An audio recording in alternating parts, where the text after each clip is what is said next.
Is SIPP doomed to succeed? That's today's question. And what does SIPP relate to? SIPP relates to the Sergeants and Inspectors promotion and progression process, which is a pilot that's occurring at the moment, apparently in 3 forces. It's not clear what's actually happening there, even to officers in their own forces that are trialing this process. How do I know that? Because I've spoken to some of them. And in relation to the process itself, there's some really interesting developments. Now, it is a pilot, and people will say in a pilot there will be teething problems, there will be teething issues. But given it's such a flagship change, proposed change to police promotion selection in the UK, you would think that more of it would be out there in the open, transparent, for people to see and to get an idea about how it's going. That's not been the case. The most you can find out about it if you go to my site, ranksuccess.co.uk, and have a look at the frequently asked questions on SIPP. I've done a blog at policepromotion.blog on SIPP. I've done a couple of blogs actually that were really well read. A lot of interest, hell of a lot of interest, amazing amount of interest in relation to what's going on with that. It's so important to people because promotion is emotional. It's emotional when you succeed, and it's emotional when you are unsuccessful in the process. And if you've got a growth mindset, you're going to want to go again. But part of that is understanding the process. What are the component parts of the process? Now, when I say, is SIPP doomed to succeed, what do I mean by that? Well, there's been a lot of time, money and energy invested in it. That's actually happening right now. But you try and scratch the surface and find out what's going on about it. Not a lot. I've applied for freedom of information requests, which was helpful in some respect, but that wasn't updated on even on the College of Policing's own Freedom of Information request register. I'm not sure, last time I checked it wasn't there. I'm not sure it's been released there for everybody else in terms of openness and transparency. But the reason I'm interested in it is because I support promotion candidates. I provide information to support you thinking, to challenge it and to respectfully provoke it if you're a promotion candidate who wants to progress their career, whatever the promotion selection process in place, and there have been a few. So is SIPP doomed to succeed? Well, I don't know. I can't really find out much about it.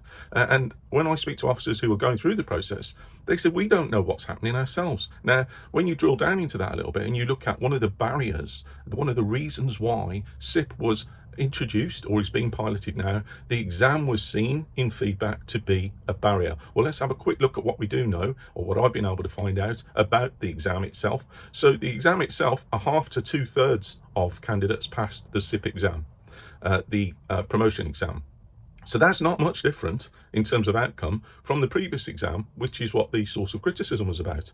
Now, when you look at the other component part of SIPP, the promotion application that candidates have had to do for the SIPP process is, depends how you describe, the mother of all applications, certainly one of the largest I've ever seen, and the degree of focus that's been brought to bear, the standard on marking them has been quite rightly high. And yet, applications are seen as a barrier to promotion by many people, by many candidates, to the point where in some forces, chief constables have done away with them. They've listened to the cacophony. These aren't relevant. How is this relevant to our job as busy cops, as aspiring leaders? This doesn't reflect what we do on a daily basis. And yet, in some way, there needs to be some trusted process that's in place for promotion that beats the ones that have already been tried or are already in place, because policing still needs to select leaders at whatever level, sergeant, inspector, chief inspector and beyond, and to use some form of process like that. Now, I see lots of things happening. I'm not going to digress and go down a rabbit hole, but some forces have not had an interview for sergeant rank, and one force is now bringing that back. They tried it for inspectors. Didn't work. They're bringing it back. So even though cops don't like interviews and criticize them, they're bringing them back. Why? Because there has to be some process, and everybody's got a view on what the wrong process is. Few have got the holy grail, shall we say. Few have got the actual answer as to what one looks like. And in the interim, cops, policing needs to progress. There are people leaving policing at the moment and people coming into policing, and they need leadership. And at the moment, the competency and values framework, the College of Policing's competency and values framework, is the structure, the framework that should apply in most cases. However, again, from my perspective as a coach mentor, supporting cops going through these processes, I see some forces say, nah, we're not having the CVF. I don't know whether they do it like that, but it's the same effect, the same outcome. We're not using the CVF. we want to look at things like operational credibility. Now, that's something that raises the interest of cops. Yeah, well, actually, I'm operationally credible. Not if you're not operationally credible, though. You don't get to meet the criteria for that selection process. But what does policing need? I don't know. I'm not a chief constable, and chief constables have to deal with these issues, and chief constables are the ones that are responsible for the processes that run in their forces. But coming back to SIPP, I'm intrigued by it because it appears to be happening on the QT. You might argue that's what pilots do. I would argue it should be open and transparent. Hey, we tried this. It's not going the way we thought it was at the moment, but here's what we're doing to fix it. At the moment, it's very hard to find out. So unless you know any different, and I'll be all ears to hear it, it's happening behind the scenes. So some people have been in one force. I'm not going to mention the individual forces. Because there's not that many of them, but in one force, every inspector applicant, every sergeant that applied for the inspector's process through the application process was unsuccessful in the application. Now, that's unsurprising because I offer promotion guides to help people compile a good application. What does a good application look like? Many operational cops don't know. They haven't seen one. If they have, it's probably out of date. But to have a look at what good evidence can look like, structured in the way it should be and it's expected to be, and in a way that conveys and articulates your operational experience, whether that's a critical incidents or any other evidence, any other function or role that you're performing in policing, there will be a way of presenting that in the way that's expected in an application process, generally against the competency and values framework. And again, I know cops don't like it, which is why I've written guides to help it be an easier process for you, because you've got the evidence, but it's sometimes about just closing your knowledge gaps around how you present that. So when you come back to SIPP, the mother of all applications, there are 6 CVF competencies, and there are values as well, the Code of Ethics values, and at least 3,000 words. So if you like, a small university essay or a thesis, if you like, is what you're going to have to sit down and prepare evidence against. Now, this is reflected in some other forces. So Police Scotland has its own My Career system, which is a PDR system. I'm not going to go into PDRs. I've written blogs about PDRs and what they should look like, what they could look like. And it's only recently that the College of Policing are coming out now and saying what they should look like. I wrote a blog 3 years ago. The reality is PDRs are being done in some small pockets around the country. But it's not done broadly as recognised in the State of Policing report, and it wasn't being done in the last 20 years properly. So work that out. We all know what the mark is for good leaders, good team leaders, to be doing that, and to allow your officers to have some one-to-one time, some meaningful one-to-one time with you, so that not only can you align to the organisational aims and objectives and the vision and the mission of policing, but you're also taking into account who they are as individuals, who they are as people, getting to know them, and understanding their own dreams and hopes and aspirations, and capturing that within the promotion, within the PDR process, which may also incorporate their promotion aspirations. So we know how it should be done. We know also that the kind of counterbalance to that is the sheer weight of demand, the bureaucracy of PDR systems. So when you come back to the bureaucracy, which was a criticism for implementing SIPP, and then you come back to what they're currently implementing now, which is the mother of all applications processes, where you've got to put 500 words against each competency in the CVF, and some are asking for evidence of values as well. And that's just to get through to the interview stage. Now that's okay, you know, sleeves rolled up. Get your pens and pencils out and your highlighter pens. I'm just leaning forward to get mine out now. And while I'm there, I'm going to grab my coffee as well, because I've come with 2 cups of coffee for this video. But you get everything ready that you need for your application, and you hunker down and you get it done, and then you find out that everybody that applied failed in one force. Then you get told, okay, you've got extra time now to resubmit your evidence. If you can get it in the next few weeks, we'll reconsider it. So there's some high degree of scrutiny around it, and quite rightly so, as I alluded to previously. And I get to see people's applications all the time, and I can see straight away what a good one is, and straight away where one needs a lot of work to elevate it. But I understand the operational evidence and expertise and experience that officer has. They just haven't conveyed it in a way that aligns to the descriptors in the competency and values framework, which is, like it or not, the criteria by which you have to slide this application through. And I'm not going to get into the criticisms around it. There are vast cohorts of cops at the moment that you can look out over the horizon and go, well, we've got loads of criticism about applications. And then you can apply that to psychometric tests. You can apply that to interviews. You can apply it to briefings and presentations. There's another load of cohort over there. I just focus on what have you got? Who are you? Let's get you through and maximize your potential and realize your potential in this process, whatever it looks like. It's an imperfect system, but I believe in the potential of every individual that believes in themselves. So when we come back to SIPP, and it is a stiff test. So is it doomed to succeed? I personally think it is. I mean, that's why I've decided to call this video, is SIPP doomed to succeed? I personally believe it is, because it can't be allowed to fail. Now, I might be wrong on that. I don't care what the system is. It doesn't bother me. I've supported cops through lots of different frameworks and criteria and briefing tasks, and I'm doing that this week. The point being is, whether it's I can remember a while back, so when I first started doing this, it was the integrated competency framework. Then it was, there was at least two very quick succession in the Metropolitan Leadership Framework, the Metropolitan Performance Framework, then there was the Policing Professional Framework, and then there was the CVF 2016, now there's the CVF 24, which is the current show in town. And all the while, it's a bit like cops are trying to track the process. What have I got to comply with? So when you get something that's clear, like SIPP, and they say, well, look, the exam was a barrier, we're going to do this differently, we're going to remove it, either put it up the front or allow you to bolt it on the back. And it may not have kind of consolidated yet, but none of it's been done in the open. It's not been done transparent, to the point where the cops themselves are frustrated, bewildered, and don't understand what's going on behind the scenes. They might get given a small morsel to digest of information. So there have been some diversity issues with the application process. Well, what does that mean, really, given that SIPP was set up to deal with diversity issues and to help many more officers meet the criteria, so that policing is all the better for it, and in terms of delivering a service for the public, it's better geared up to do that in the future, from now going into the future. So when you come back to this and you say, well, look, half to 2/3 of people are getting through the exam, so it's still that barrier, if that's the case, so the outcome is not that different, whatever that exam looks like. And then you go to the application process that's now been put, that's almost as big a barrier, apparently, accordingly to what's transpired, as the exam itself. So when you put those two things together, it's a significant challenge for cops to get through this SIPP process. So as I say, I'll come back to it and say, well, look, the degree of scrutiny around candidates and their ability to communicate in writing, which is an important skill for supervisors, even though we kind of live in a modern age with all the kinds of technical gadgets, and no doubt AI wave will come in and do everything for us. But for now, one thing AI won't do is take away those human elements of the ability to reason, emotional awareness, and I could go on.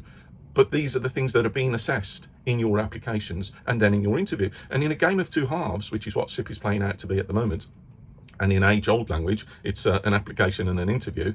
But these things are at the moment rolling out, they're being piloted, they're being trialed, as I say, in different forces.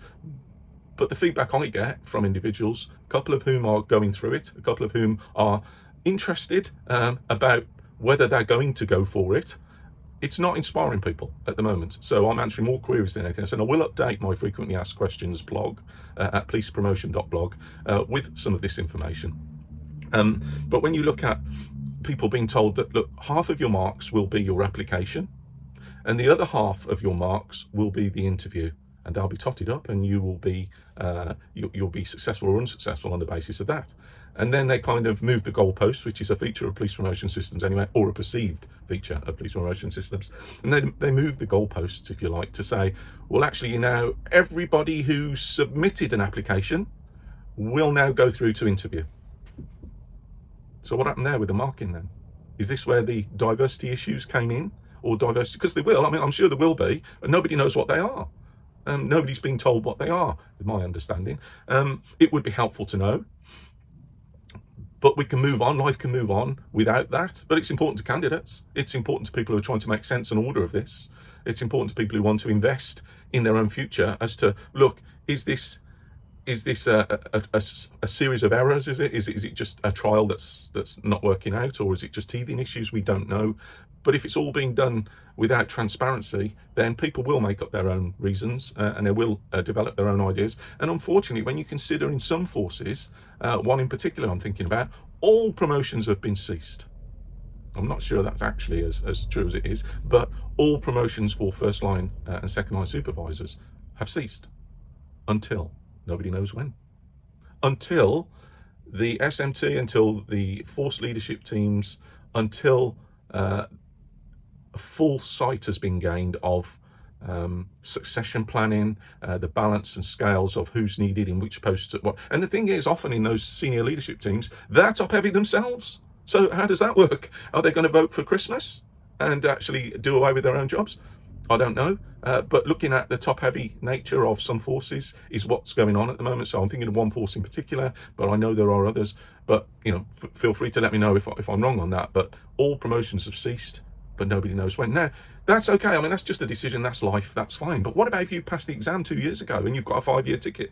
Nobody knows whether they're going to make exceptions for that. Can they do that lawfully? Has anybody come out and said that? If your force is one where we've had to freeze for 12 months, 18 months, 2 years, so effectively your 5-year ticket is dying, your chances of promotion are dying, unless, of course, you sit through this new exam, whether it's the SIPP one or the current exam in place. I'm at risk here of going down a rabbit hole because I can go off on one left, right and centre. But just coming back to SIPP, which is what this one's about, I think that there's an open goal here to keep people informed, and it's not an opportunity that's not being taken. That might be for lots of reasons beyond my understanding, but if you're moving people through change, as anybody will know at whatever level, sergeant, inspector, chief inspector, communication is often the thing that lets people down. All people want to know is, look, what's happening? What does the future look like?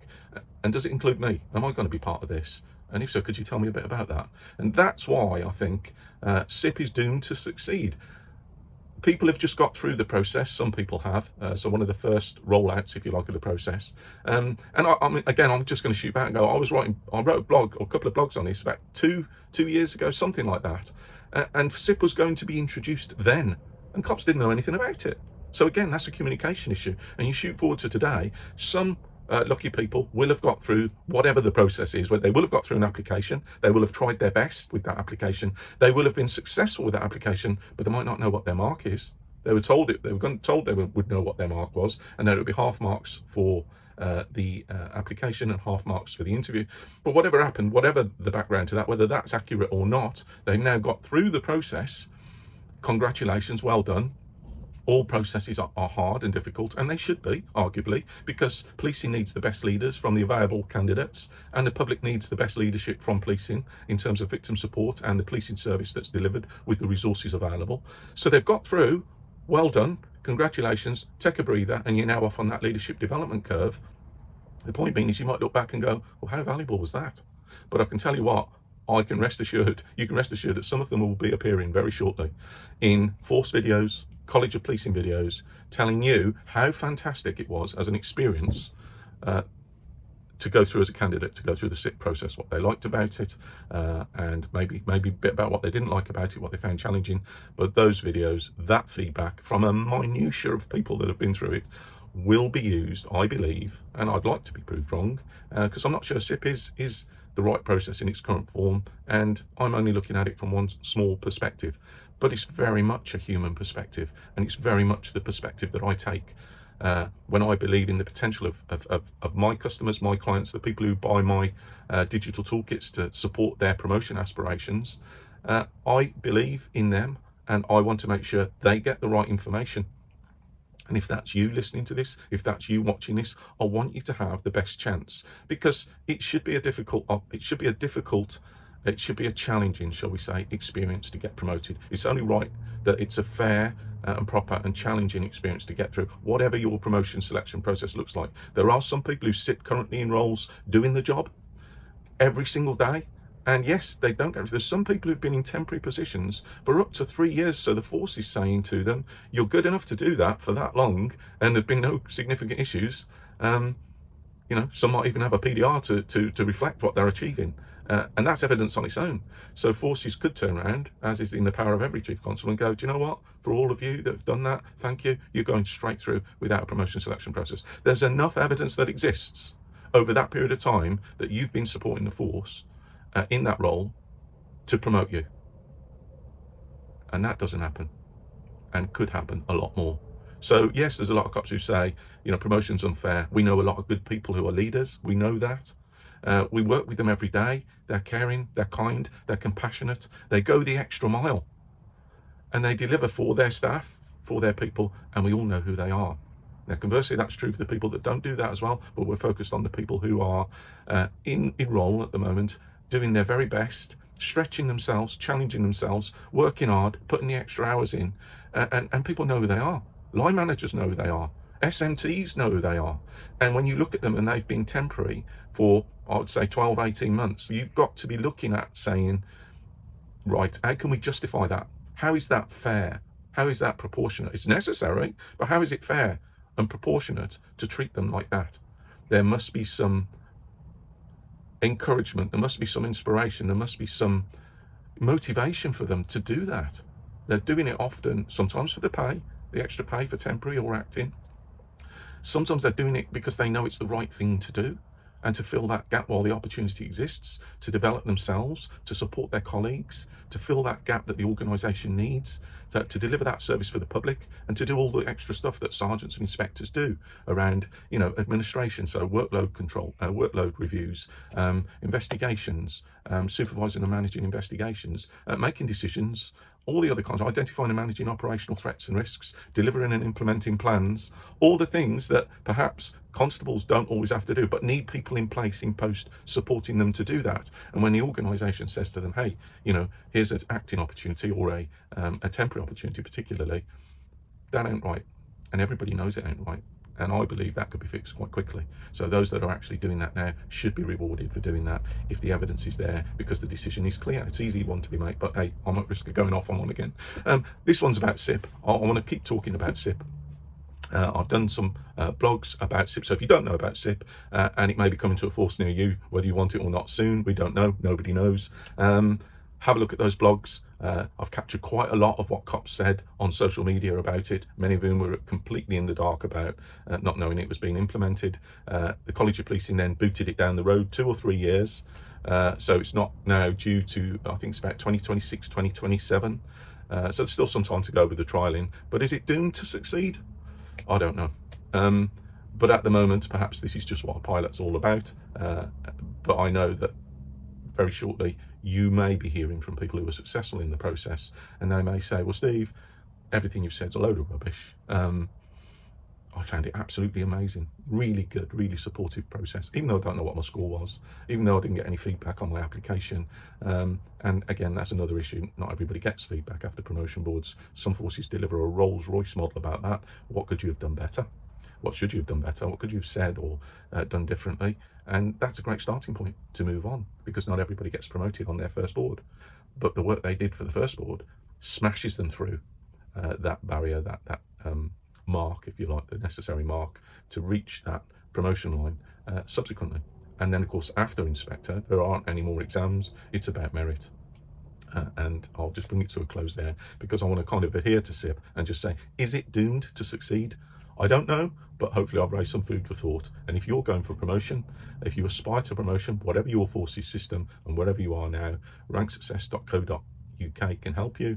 I offer free blogs, free podcasts, free YouTube videos with tips and insights like this. I'm on TikTok, Instagram. Well, I've just started on TikTok, Instagram, YouTube, Facebook, LinkedIn, the full gamut. So wherever you get your information, wherever you want to get tips and insights, and wherever you're looking for aspiration, someone somewhere is there to help you. Rank Success does that. Got a track record of doing it. And wherever you are, I wish you all the best, and I'll be back with another video on another topic in due course. Thanks for listening, Dr. Ian.